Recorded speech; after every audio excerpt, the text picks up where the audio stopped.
Our time. We want to take you to Polk County right now, where Polk County Sheriff Grady Judd is holding a news conference to talk about the suicide of a 12-year-old Rebecca Ann Sedwick and whether it was related to bullying. Let's listen in. Subject to change as the investigation goes on.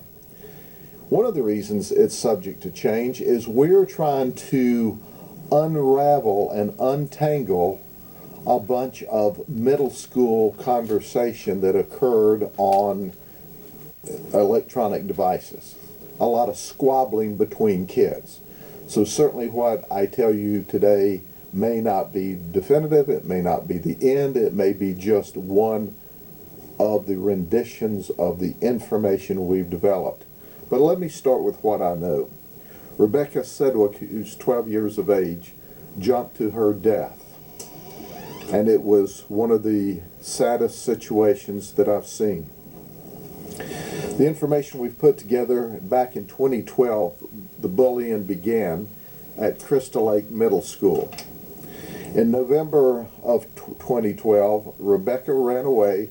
The sheriff's office was called. We were able to locate Rebecca, or she returned home, and DCF was also notified. In December of 2012, Tricia noticed, and Tricia is the mother of Rebecca, Tricia Norman noticed some cuts on the right wrist of Rebecca, and Rebecca said it was because she was being bullied. There was a crisis line phone call made, and from there Rebecca was taken to the hospital, where she was Baker acted and stayed for 3 days, and counseling was set up. Rebecca, subsequent to that, returned to school, and the bullying continued. On January the 24th, the sheriff's office was called by Tricia, where a non-criminal report was written.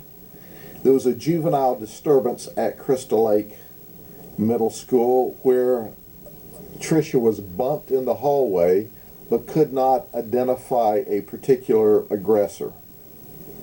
There was also related to us that a juvenile wanted to fight Rebecca. School administration was noticed the next day. They immediately called both of the girls in separately, counseled with them, and actually changed some schedules so these girls wouldn't have class together. During this same period of time, Tricia decided that she would homeschool Rebecca for the rest of the year. Now let's fast forward to this year. Rebecca was moved to Lawton Child's Academy, and she was reported to have loved the school. The bullying continued by a group of female juveniles on different social media outlets such as Kick, Ask FM, Instagram, and Voxer. And here's some of the quotes that we found. "You should die. Why don't you go kill yourself?"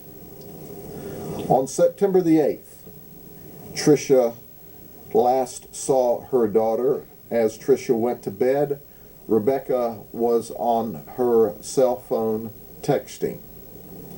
When Tricia woke up on the 9th of September, Rebecca had already left for school. Rebecca normally leaves for school at 6:45 in the morning. At about 4 p.m., Rebecca didn't return home from school, and she always returned home like clockwork.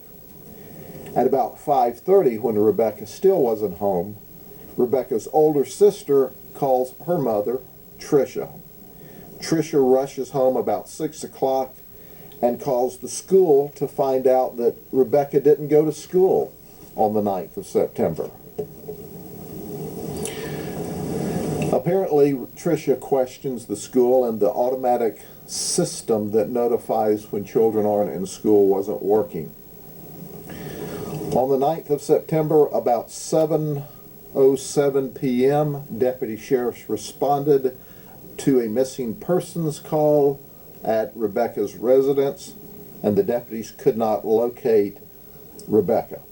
So as is protocol, they notified the detectives, and we responded that evening with detectives at about 9:22 p.m. The detectives began background searches while the other deputies were looking in the area. We were trying to contact friends, determine where she may be, if anybody knew where she hung out. And during the course of this, we determined that Rebecca liked to hang out with the feral cats or visit the feral cats behind a pharmacy that's at 92 in Cumbie. And she also liked to hang out in a abandoned cement plant that was on Northeast Side Drive, which is about a block west of 92 in Cumbie. That's where Sergeant Hamilton and Detective Hogan, while searching this abandoned plant, found Rebecca at about, I believe it was 2:30 in the morning. She was deceased. She was obviously deceased. As we began at that time a homicide team is called out in addition to our detectives looking for the missing person. So now we have patrol, detectives for missing person, and we have a homicide team there. We determined there's actually 3 levels to the tower. There's a 19-foot level, there's a 24-foot level, and there's a 60-foot level of the tower. Rebecca could have jumped from any of those levels, and we're not exactly sure at this point in the investigation, may never be exactly sure which level she jumped from. But from all indications at this point in the investigation, that's exactly what happened. At some point in time, we believe early in the day on September the 9th, she climbed the tower, the cement towers, and jumped off, fatally injuring herself. We have had an autopsy done. The results of that are obviously pending toxicology, but we see multiple blunt force trauma from her fall from the tower. We know that at about 7:37 on the 9th of September, that Rebecca apparently posted on Kik to a Jameson White. Jameson White's 12 years of age. He lives in North Carolina. They've been social media friends. Apparently at some point in time they met at an airport. But she posted that she was dead, that I'm jumping, and I can't take it anymore. Jameson never told anyone.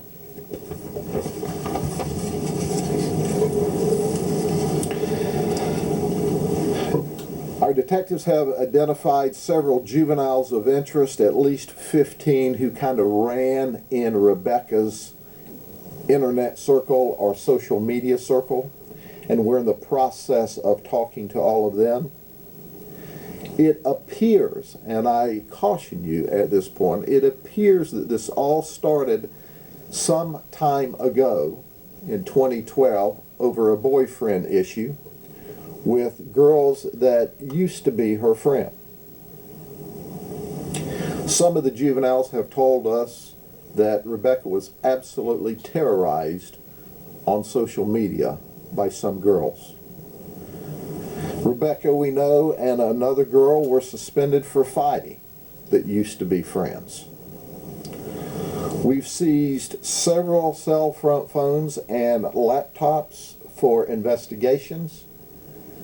I must report to you that I'm pleased that the parents of the children that we've contacted have been cooperative in the investigation, and we appreciate that. It makes the case much more interesting. Much more easy to investigate. It's important to point out that these parents have shown a real concern for Rebecca and this tragedy, and we do appreciate the cooperation from the parents of those that we have, of these children that we're investigating, to see if we can plug together exactly what happened and to create an exact timeline. We also found on Rebecca's search engines or search questions the following. What is overweight for a 13-year-old girl? Another question she asked was how to get blades out of razors. Another question she asked was, how many Advil do you need to take to die? Another question was, how many over-the-counter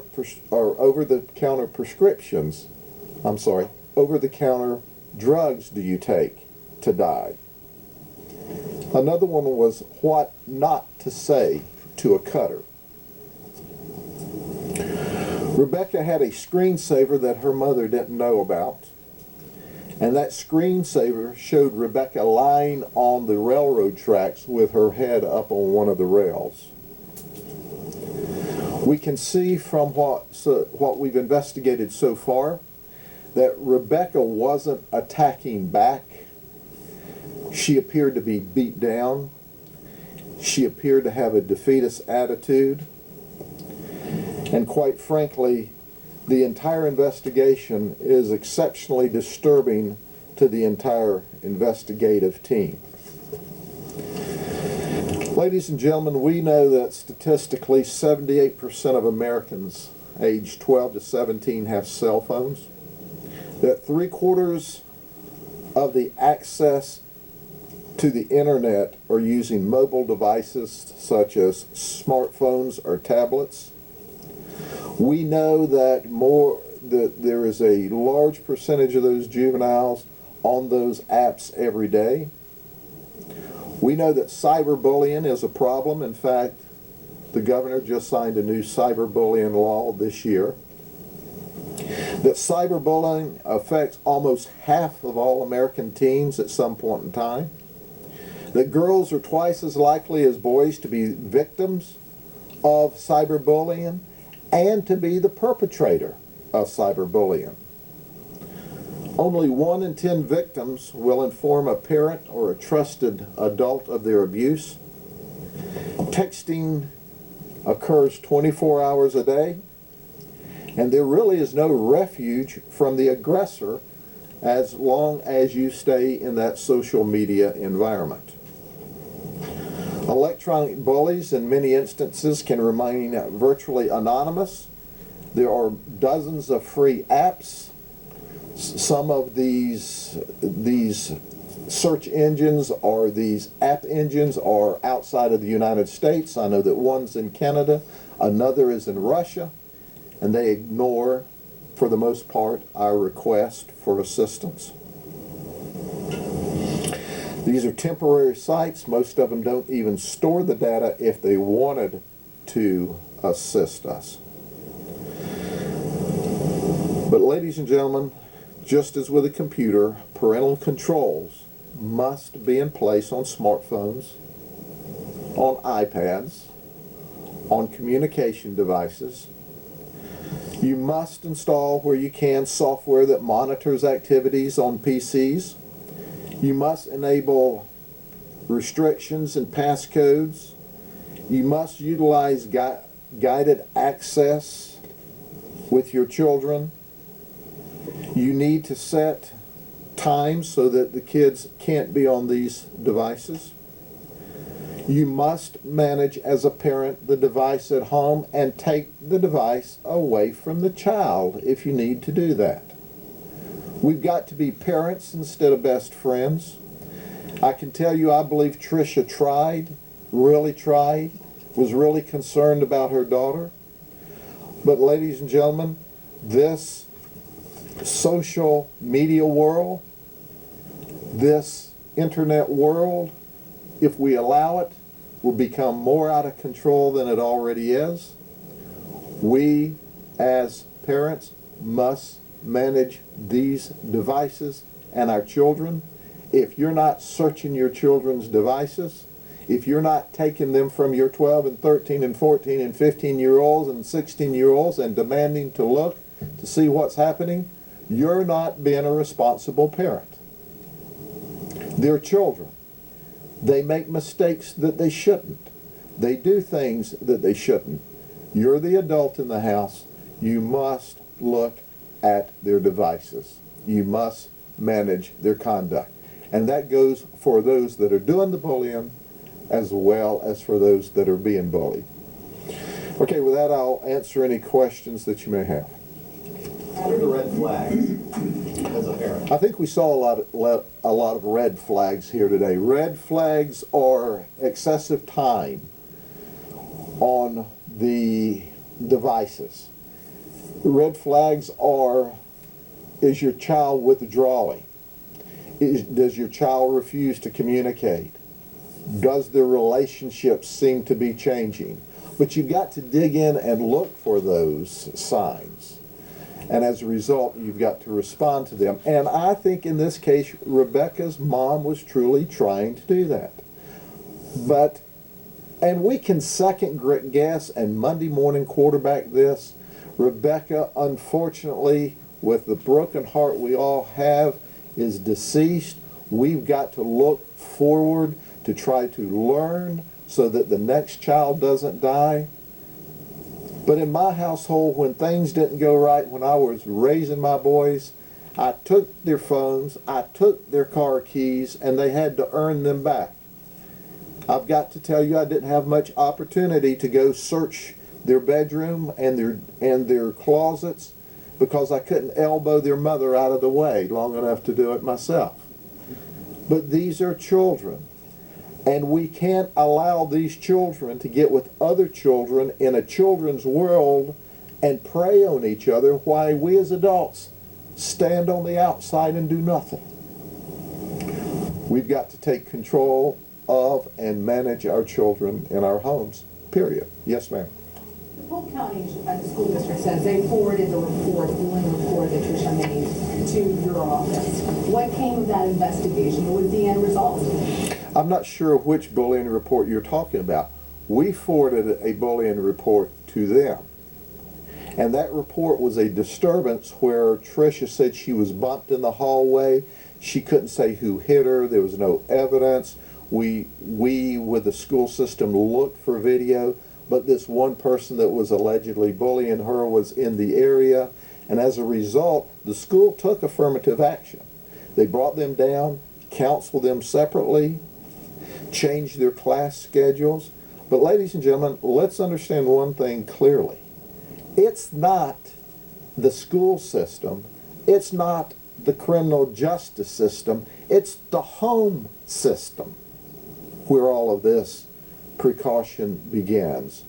And quite frankly, at the end of the day, it wasn't a physical schoolyard fight that was the demise of this child.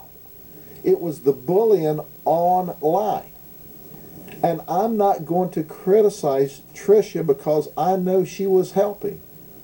But in my home, if I managed to get my child in a different school and things were going well, I may have a child that doesn't like me, but if I can't stop the bullying any other way, I can stop the device. But Sheriff, I have to follow up on this because the attorney for the district, West Bridges, says that the mother did file a bullying complaint online with the district in December, and because if it was criminal in nature, they thought they forwarded it to the Polk County Sheriff's Office. We see nothing that's criminal in our reports. Did you receive a report from the district in December? I don't know what you're talking about. But I can tell you this. We have the only report that I see was where the mom called. We took a report and it was non-criminal. There was no criminal activity. And whether it's important to point out that our job here is not to point fingers back and forth. But whatever happened in December or January with this report, with the school taking affirmative actions, that had nothing to do with the bullying that was consistent on a device that was owned by the child in the home. You understand? I understand, but the district... No, you don't understand. We're just going by what the district said, that there was a report. I don't know what that's about.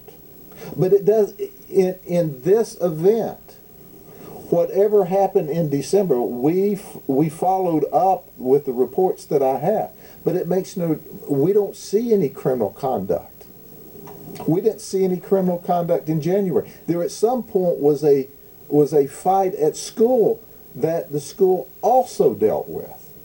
But let me tell you something, folks. Get real. How many of you were a middle school person? All of you? How much drama was there every day at a middle school? Every day with everybody? And there's thousands and thousands of kids in these schools, and there's drama every day. Who's responsible for dealing with that drama? The individual child and the parent and the school systems. I am over every time something doesn't go well that you turn around and try to point a finger at some piece of the system. When the facts are that we all care about every child every day, but we can't watch everybody, every action, and if we did, then we'd be violating somebody's civil rights. Sheriff, is there anything criminal about cyberbullying? There is a cyberbullying law that Governor Scott just signed. Are these little girls going to be charged? We have an investigation underway, and certainly if we can determine credible evidence against any child that may have been involved in this, we plan to hold them liable. But we're early into the investigation. Are they all girls? They're all girls at this point in the investigation, except I mentioned 15 that were in her circle.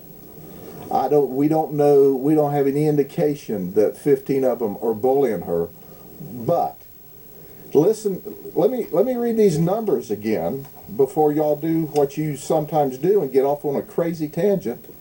78% of Americans 12 to 17 have cell phones. 78%.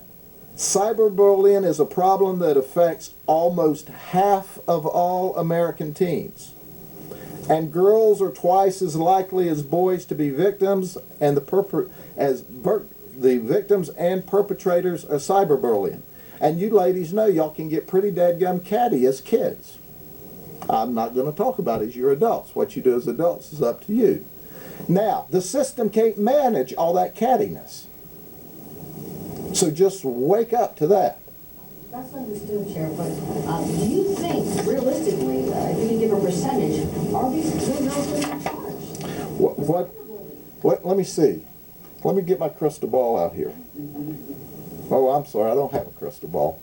I don't know what's going to happen at the end of this investigation. But I can assure you this.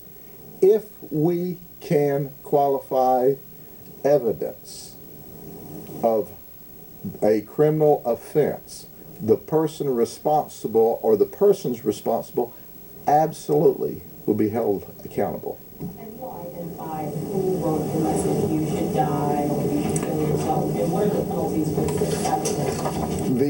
First off, it's important to recognize that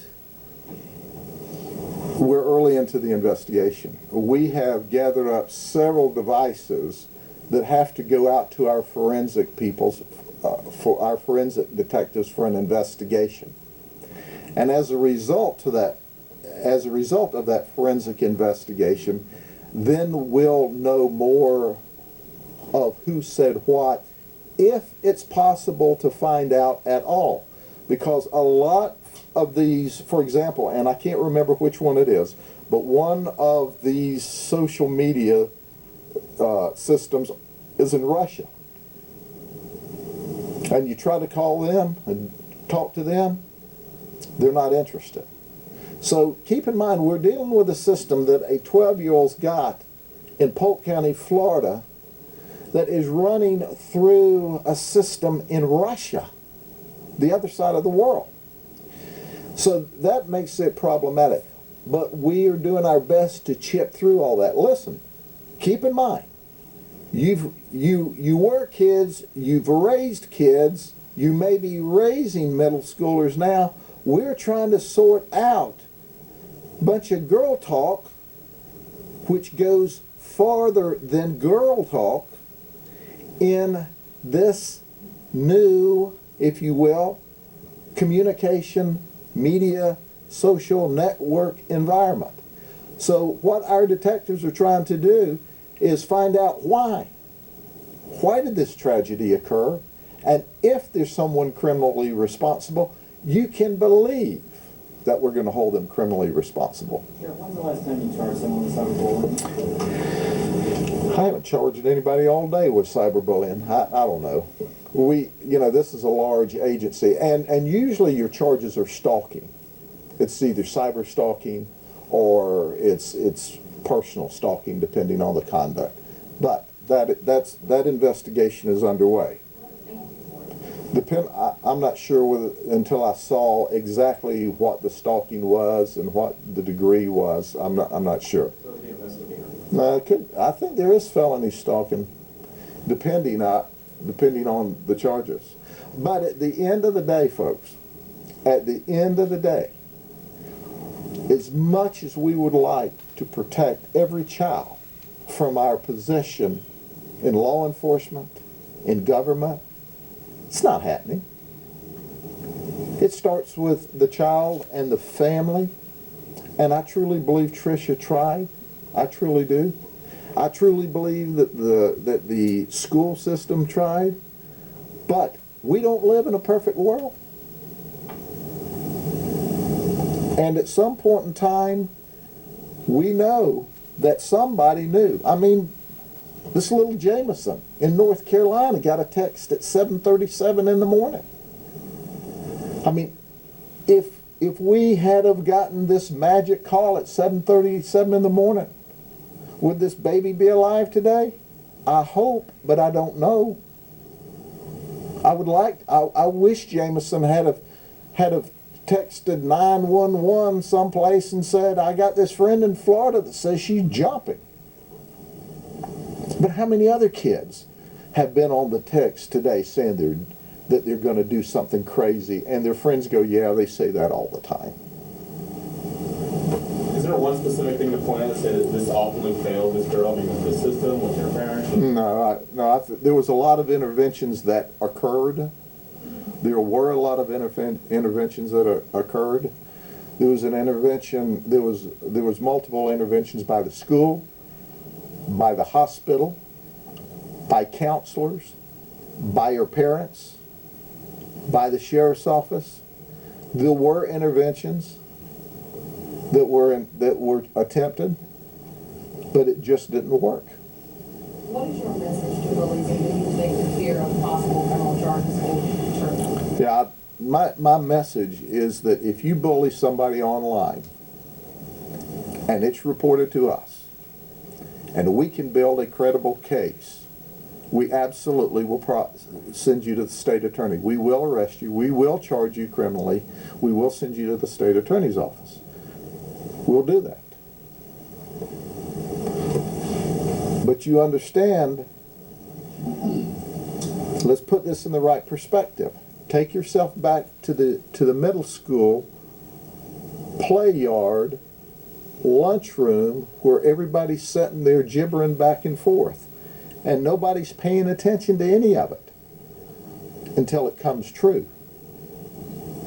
Then everybody wants to know why somebody didn't do something when were there warning signs? There are warning signs every day. Little Jameson White, 12 years old. He got the last warning sign, but nothing happened. Am I blaming Jameson today? No. Kids chat back and forth all the time. We're dealing with children in a children's world, and all of a sudden we end up with this absolute tragedy. But I'm not going to stand up here and let the news media rake everybody around when it's not appropriate. Give the people the right information that we have at this point, and if it clears up, and if there's institutional responsibility, we'll say that too just as soon as we know. Okay, anything else? Sure. Unrelated, I had a conversation with Terry Jones.